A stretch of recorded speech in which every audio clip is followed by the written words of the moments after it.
विश्व को शांति का संदेश देने वाले करुणा के सागर तथागत गौतम बुद्ध के चरणों में श्रद्धासुमन। भारतीय संविधान के निर्माता भारत रत्न बाबा साहब भीमराव अम्बेडकर के चरणों में श्रद्धासुमन। हमारी समाज में जन्मे सभी संत महात्मा के चरणों में श्रद्धासुमन। महात्मा ज्योतिराव फूले जी, माता सावित्रीबाई फूले जी, माता रमाबाई जी के चरणों में श्रद्धासुमन। आज की कार्यशाला के मुख्य अतिथि जो जा चुके हैं, professor doctor MP Singh ji, कार्यशाला की अध्यक्षता कर रहे भंते कुमार कश्यप महाथेरो जी, विशिष्ट अतिथि डॉक्टर लखनलाल पूर्व IG Sahab, professor Jyoti Verma ji, professor Brajendra वॉट जी, महेश चंद्रा साहब जो स्वतंत्र रेलवे मजदूर यूनियन के राष्ट्रीय अध्यक्ष हैं, भारतीय बौद्ध महासभा के जिलाध्यक्ष हरचरण लाल बौद्ध जी,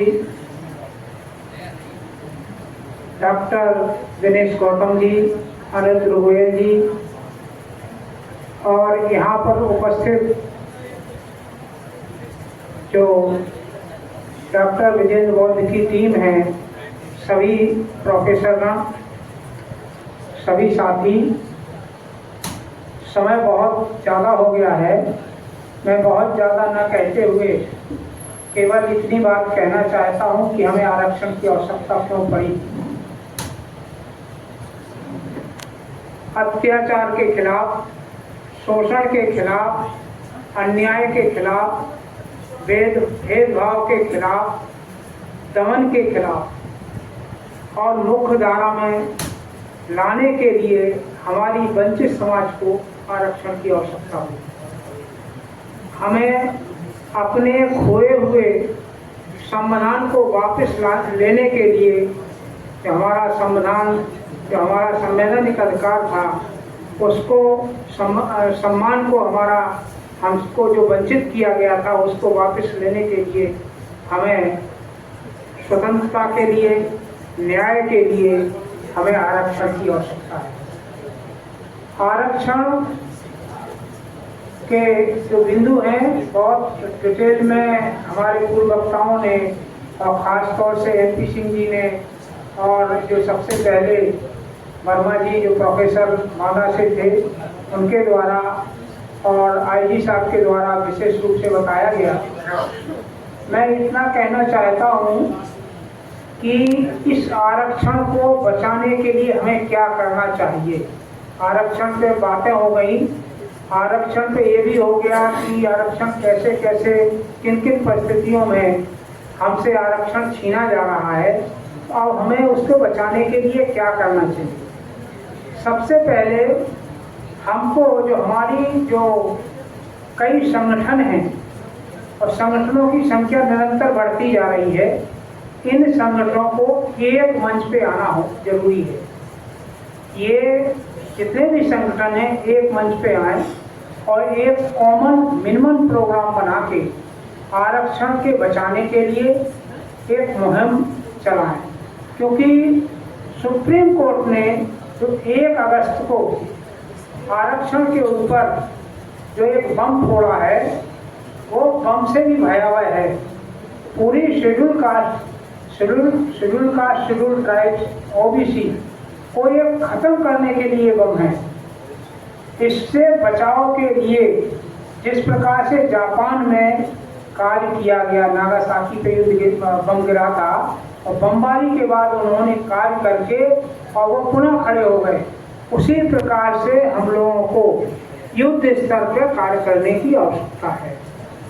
इसमें जब हमारी जो संगठन हैं ये एक हो जाएंगे तो सबसे पहले हमको उठाना चाहिए बाबा साहब के पहले सूत्र को, वन नेशन वन एजुकेशन की बात। जब तक इस देश में वन नेशन एजुकेशन की बात नहीं आएगी तब तक हम लोग आगे नहीं बढ़ सकते, क्योंकि नई नई शिक्षा नीति बना के हमारी जो शिक्षा है हम जिससे आगे बढ़ रहे थे, क्योंकि जिन लोगों ने हम लोगों को बढ़ते देखा, उनके पेट पर मरोड़ हो रही थी, उनको ऐसे लगा कि ये शिक्षा के माध्यम से आगे बढ़ रहे हैं, तो इसको हम कैसे विखंडित करें। इनके द्वारा उस समय नरसिम्हा राव के टाइम में ही मिड डे मील की योजना बना के और बेसिक एजुकेशन को ध्वस्त करने का प्लान किया गया, और ये हमेशा चतुराई से काम करते हैं, ये डायरेक्ट सीधे नहीं आते, ये न्यायपालिका, चूंकि न्यायपालिका इनडायरेक्ट रूप में इन्हीं के सहारे पे नाचती है, तो ये न्यायपालिका को मोहरा बना के और वहीं से मिड डे मील का भी आदेश वहीं से कराया था। आज स्थिति बेसिक स्कूलों में ये हो गई है कि एजुकेशन की तरफ ध्यान नहीं दिया जाता है और केवल मिड डे मील की तरफ ध्यान दिया जाता। मैं जब स्कूल में जाता था कभी देखा तो मालूम चला कि टीचर कुर्सी डाल के मिड डे मील जहाँ बन रहा वहाँ बैठा हुआ है। मैंने उससे पूछा, भाई आप वैसे तो एकल स्कूल है आपका, एक ही टीचर हैं, 5 क्लास है तुम्हारी, कैसे पढ़ाओगे? अरे बोले साहब, अगर मिड डे मील में कीड़ा गिर जाएगा और कोई बच्चा बीमार हो जाएगा तो आप तो मुझे सस्पेंड कर देंगे, और अगर पूरे 5 क्लास के लड़के फेल हो जाएं तब भी आपको सस्पेंड नहीं करेंगे, हमारा स्पष्टीकरण मांगा जाएगा। ये स्थिति हो गई है। तो बेसिक स्कूल फेल। जिन स्कूलों में से हम लोग पढ़ के बड़े बड़े अधिकारी बने, उन स्कूलों की एजुकेशन ये हो गई कि 5 का पढ़ने वाला अब कोई फेल नहीं होता है, हर क्लास में 1 साल में आगे बढ़ा प्रमोशन दे दिया जाता है। इसी प्रकार जूनियर का हो गया। अब जूनियर का जैसे तैसे माध्यमिक स्कूल ठीक ठाक चल रहे थे तो माध्यमिक स्कूलों की और बुरी हालत हो गई। वहाँ पढ़ाने के लिए टीचर नहीं है, आप वहाँ कोई अध्याचन भेजता नहीं है। इतनी स्थिति ये खराब है कि सब प्राइवेट स्कूलों की तरफ भाग रहे हैं। यहाँ पर एजुकेशन इतनी महंगी हो गई है कि साधारण आदमी को तो बच्चों को पढ़ाना मुश्किल हो गया। अगर वन नेशन वन एजुकेशन, जो इलेक्शन की बात कर रहे हैं, इलेक्शन की बात तो उनके लिए है, लेकिन अगर वन नेशन वन एजुकेशन की बात आ जाए तो हमारी बात को समझ सकते। अगला ये कि जब हम एकजुट हो जाएंगे और हमको ये गवर्नमेंट से मांग करनी होगी और अपने स्तर से भी ये करना होगा कि ये कह रहे हैं, अभी हमारे पहले वक्ता ने बहुत अच्छी बात रखी थी, मैडम ज्योति वर्मा जी ने इस चीज़ को रखा था कि जब क्रीम होगी तभी तो क्रीमी लेयर होगा, तो क्रीम बनाने के लिए काम करें। इनके लिए कोचिंग सेंटर खोलें, अलग अलग करके कोचिंग सेंटर खोलें और हर जगह कोचिंग सेंटर। ये क्रीमी लेयर की बात करते हैं। आप देखिए मीना समुदाय ने IAS का अपना एक हॉस्टल खोला है दिल्ली में, और वहाँ से बच्चे पढ़ के मीना समुदाय के लोग IAS IPS खूब हो रहे हैं। अब उनमें क्रीमी लेयर लगाएंगे, इसमें गवर्नमेंट का क्या कौन सा वो है? उसमें कोई गवर्नमेंट ने कुछ नहीं किया, इन लोगों ने अपने स्तर से किया। तो इस प्रकार से गवर्नमेंट हर जिले में कोचिंग सेंटर खोले बड़े बड़े और एजुकेशन अच्छी दे।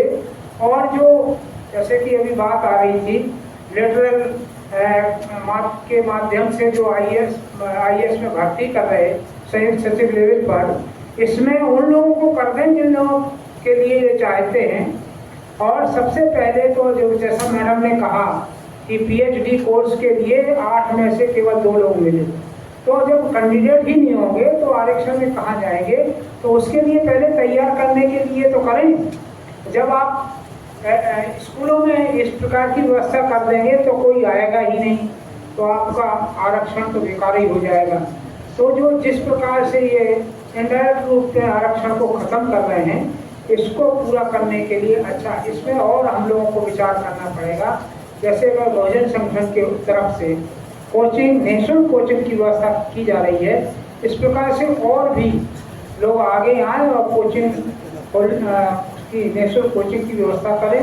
और इसमें मैं तो ये कहता हूँ कि जो लोग कुछ आगे बढ़ गए हैं वो आगे आके कुछ कॉलेज या टेक्निकल इंस्टीट्यूट खोलने के लिए प्रयास करें, जिससे हमारे बच्चे पढ़ के आगे बढ़ सकें।